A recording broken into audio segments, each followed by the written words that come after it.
Dan hari ini adalah rapat koordinasi tingkat menteri dan ketua lembaga, juga dihadiri oleh para anggota dan ketua Komite Percepatan Reformasi Kepolisian Negara Republik Indonesia.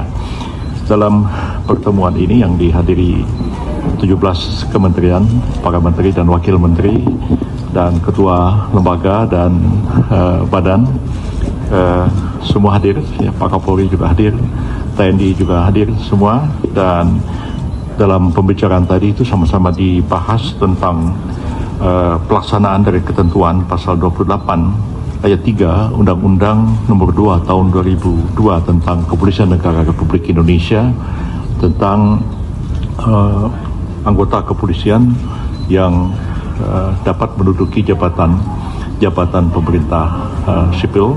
yang kemudian ada putusan Mahkamah Konstitusi baru-baru ini, dan setelah itu ada tindak lanjut yang dilakukan oleh Kapolri dengan menerbitkan peraturan Kapolri nomor 10 ya Pak ya, tahun 2025, dan kita mencermati juga berbagai pendapat, berbagai masukan, berbagai kritik, saran, masukan, dan bahkan polemik terhadap apa yang terjadi ini, dan kemudian kita menindaklanjutinya dengan pembahasan internal di Komite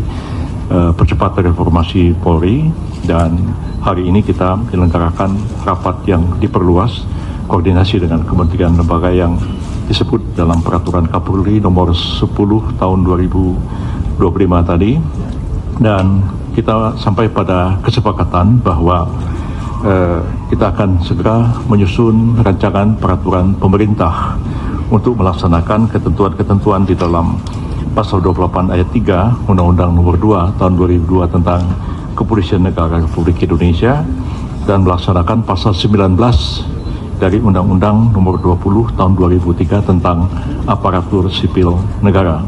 Di dalam pasal 19 Undang-Undang ASN itu disebutkan bahwa jabatan ASN itu diisi oleh ASN, tapi jabatan ASN dapat diisi ya dari prajurit TNI dan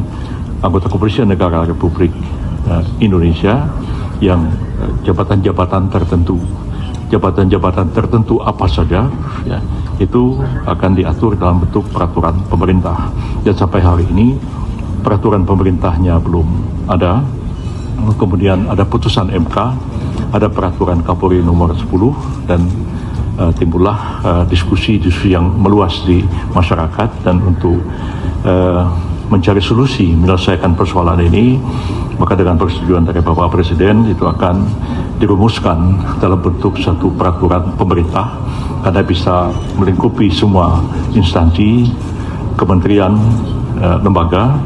yang diatur oleh peraturan pemerintah. Kalau peraturan Kapolri tentu skopnya terbatas, internal Kapolri, tapi ini karena menyangkut kementerian dan lembaga dan melaksanakan ketentuan dalam Undang-Undang ASN dan Undang-Undang Kepolisian, maka harus diatur dengan bentuk peraturan pemerintah.